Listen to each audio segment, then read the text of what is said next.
Avant que des films ou des séries arrivent en version française sur vos écrans, il y a une étape importante, évidemment, c'est celle du doublage. Un marché en pleine croissance qui fait vivre de nombreux studios parisiens, notamment le groupe Auditorium Artistique que gère Sybille Bernheim. Elle est avec nous ce matin. Bonjour Sybille. Bonjour. Merci d'avoir accepté notre invitation. Alors, je le disais, de nombreux studios de doublage et de post-prod existent en France et notamment à Paris. Est-ce que vous pouvez nous raconter l'histoire du groupe Auditorium Artistique et ce qui le différencie des autres? Alors, le groupe Auditorium Artistique est né il y a 18 ans.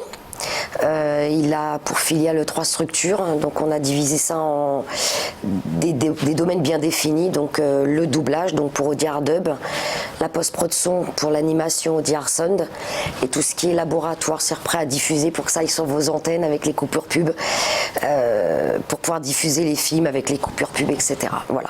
Donc il est né il y a 18 ans. Et vous avez toujours travaillé dans ce secteur? J'ai toujours travaillé dans ce secteur. En fait, je suis née dedans avec mes parents qui avaient eux-mêmes leur propre société de doublage. Bon, ils sont partis à la retraite et moi j'ai monté ma propre structure. Vous n'avez pas pris la suite? Non, je n'ai pas pris la suite. J'ai voulu créer mon identité, ma propre identité. Alors expliquez-nous, donc vous avez 3 filières d'expertise, vous l'avez dit, le doublage, la post-prod son et puis tout ce qui concerne la diffusion vidéo pour les chaînes de télé. Le doublage, c'est votre activité quand même principale? Oui, c'est l'activité principale, surtout avec l'arrivée des plateformes comme Netflix, Amazon. On va en parler ça tout à l'heure, oui. Donc oui, c'est notre activité principale. Le reste sont des filières qui découlent et qui permettent de compléter le doublage. Comment ça se passe? Est-ce que c'est les réalisateurs, les distributeurs qui viennent vous voir pour vous demander? Ce sont essentiellement les distributeurs, des majors américaines comme Universal, MGM, des plateformes comme Netflix. Il peut y avoir aussi des producteurs quand on travaille dans l'animation, comme Gaumont, les parties Gaumont Animation, enfin d'autres On Entertainment, etc., qui nous confient leur doublage d'animation. Et là, c'est un tout autre domaine puisqu'on est dès la production, dès le départ. Autant pour les majors et l'édition, on reçoit les programmes faits, complets, on n'a plus qu'à apposer la voix française et faire le mixage. Autant pour la partie animation Audiard Sound, dans ces cas-là, on est dès le départ avec le montage en final cut, ce qu'on appelle le bout à bout tout animé, et on crée la bande sonore, on reçoit la musique, on fait les voix, on fait tout. En ce qui concerne le doublage, combien de temps ça prend pour doubler un film, un long métrage classique, 1h30, 2 heures? Un long métrage classique, en fait, il y a toute la partie technique avant qui est la détection et l'adaptation, qui est donc le travail des détecteurs et des auteurs adaptateurs qui vont mettre en français le film. Donc eux, pour un long métrage, il leur faut entre 3 semaines et 1 mois et demi. Ça dépend de la longueur, s'ils parlent beaucoup, de la difficulté aussi des recherches des fois sur le film. Après, pour la partie doublage en plateau d'enregistrement, pour un long métrage, ça peut varier entre 5 et 20 jours, ça dépend si vous avez un gros Disney, tout dépend aussi de la présence du client, de l'exigence demandée.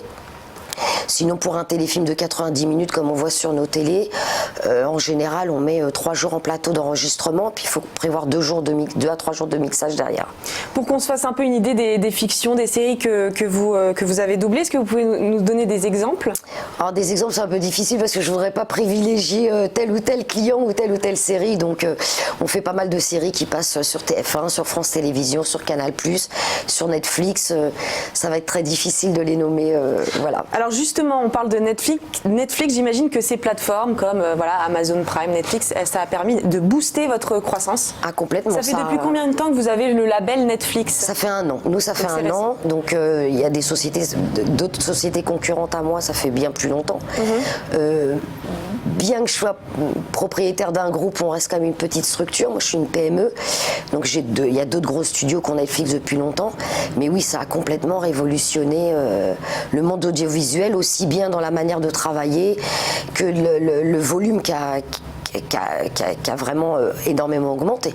Justement, en 2 ans, j'ai lu que le marché du doublage était devenu encore plus concurrentiel et avait augmenté de 20%, justement grâce à ces plateformes. Est-ce qu'en conséquence, il y a plus de partage entre les studios?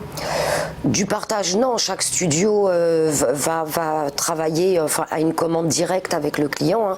Netflix nous envoie des commandes, les autres majors nous envoient des commandes. Donc, après, on a une concurrence assez loyale. On est très régi, on a un syndicat. Donc non, on a une concurrence saine et loyale. Votre avis personnel concernant ces plateformes, est-ce que vous estimez pas qu'on est en train de se noyer, être inondé de séries et de fictions comme ça au quotidien? Je dirais que l'avantage de ces plateformes, ça vous fait votre bonheur? Moi, ça fait mon bonheur. Maintenant, j'ai envie de dire que l'avantage de ces plateformes, c'est qu'on s'y logue quand on en a envie. Donc, ça permet, je dirais, plus de s'adapter à notre mode de vie aujourd'hui. Ou si vous voulez, c'est très difficile de se mettre malheureusement devant la télé à 8h30 quand on est femme chef d'entreprise, qu'on rentre à la maison, qu'on a une famille et des enfants. Donc, à la limite, c'est très bien, on s'y met quand on veut. Moi, je dirais que ça la demande, c'est parfait. Alors, si on revient maintenant à la filière son, la filière aussi vidéo qui fait partie du groupe Auditorium Artistique, est-ce qu'il y a des innovations dans le domaine du son, de la post-prod audio qui ont retenu votre attention récemment? Récemment, non, mais on est passé quand même au tout dématérialisé. Oui, c'est ça. Vous devez vous adapter aux avancées technologiques au quotidien. Assez constant. Les investissements dans notre métier sont constants. Il faut être vraiment... faut se tenir informé. Il y a de plus en plus de sécurité du fait qu'on est en fichier. Donc on nous demande de plus en plus d'être sécurisé dans nos studios, avec plein de moyens. Faire attention à la cyberattaque, etc. Donc on nous demande de plus en plus d'être très vigilant. Donc oui, moi j'ai connu les bobines 35 et j'ai connu la cassette. Et aujourd'hui c'est fini, il n'y a plus rien. Ça vous plaît ces nouveaux systèmes de travail? Je trouve ça plus fluide. Maintenant, c'est plus complexe dans la mesure où tout est plus urgent, tout est plus rapide, tout est donné à la dernière minute. Avant, pour livrer du matériel, ça arrivait par transporteur. Ouais. Aujourd'hui, vous arrivez le matin au bureau et puis c'est sur vos serveurs. Voilà. Donc, mais en même temps, ça permet une qualité de travail, moi je pense quand même, puisqu'aujourd'hui, même pour enregistrer, quand on veut passer d'une scène à une autre, il suffit de taper un timecode. On va directement. Avant, il fallait le temps que ça revienne en arrière, la bobine 35, etc. Donc, oui, on avance, on évolue avec le temps, c'est parfait. En termes de chiffres, est-ce que vous savez à peu près combien de fictions vous avez doublé depuis la création de. J'ai dû doubler plus de 300 ou 400 téléfilms. Et en termes de séries, j'en ai doublé plus d'une trentaine. Et alors, concernant vos équipes maintenant, combien de salariés travaillent au groupe Auditorium Artistique? Comment vous recrutez les gens, les techniciens du son, de la vidéo? Alors nous, on a la particularité d'avoir beaucoup de permanents. Parce que moi, je crois à l'investissement des gens qui travaillent, donc j'aime bien. Donc tout le staff technique est permanent. Ensuite, après, on a à chaque film, chaque série, chaque projet qui démarre, on prend un directeur artistique. Alors, soit qu'on pressent sur ce genre de programme, soit en accord avec le c'est vous qui décidez du directeur artistique concernant le doublage ? Ou le commanditaire ou la chaîne de télé. Okay. Tout ça, c'est toujours beaucoup de discussions, très harmonieux. Pour Netflix, par exemple, c'est nous qui choisissons souvent en fonction du programme, on voit en fonction des affinités. Et eux-mêmes choisissent leurs comédiens. Alors, les comédiens, soit on les choisit, soit ils ont leur voix officielle, on les reprend. En général, on essaye d'être le plus raccord VO possible en termes de timbre de voix. Alors maintenant, je voudrais qu'on parle de votre statut de femme dans l'industrie cinématographique. Finalement, le sujet est très... On aborde souvent ce sujet depuis quelques années. Vous êtes la seule à diriger un studio de doublage en France aujourd'hui ? Je suis la seule indépendante, en tout cas. Indépendante. Oui. Est-ce que vous avez traversé des moments difficiles pour vous affirmer en tant que femme ? C'est pas facile, c'est pas toujours évident, mais bon, je me suis toujours positionnée comme étant un homme avec un grand H et pas une femme. Donc je pense qu'aujourd'hui la femme a une vraie place, on existe, on est là, on a une capacité d'avoir plusieurs casquettes, moi en tout cas j'en ai plusieurs, et je pense que faut surtout pas partir avec en se disant que c'est un inconvénient. Moi je suis là, j'existe, j'ai la parole. Aujourd'hui on est dans un monde où les femmes elles ont la parole, c'est merveilleux. Et vous avez l'impression que ça évolue dans le bon sens actuellement ? Ça évolue dans le bon sens. Après moi c'est vrai que je travaille dans un métier, moi je suis dans l'industrie cinématographique, donc c'est plutôt un métier d'homme derrière la caméra. Mais j'ai envie de vous dire que oui, la femme aujourd'hui, il faut qu'elle soit là sans avoir le besoin de s'affirmer. On est là tout simplement. Et puis en plus, comme vous le disiez, la parole a été libérée. Exactement. Et puis il y a beaucoup de choses faites pour les femmes, pour aider les femmes. Il faut que ça continue. Et je pense que, on y arrive. Les prochaines ambitions du groupe Auditorium Artistique dans les mois à venir, c'est quoi ?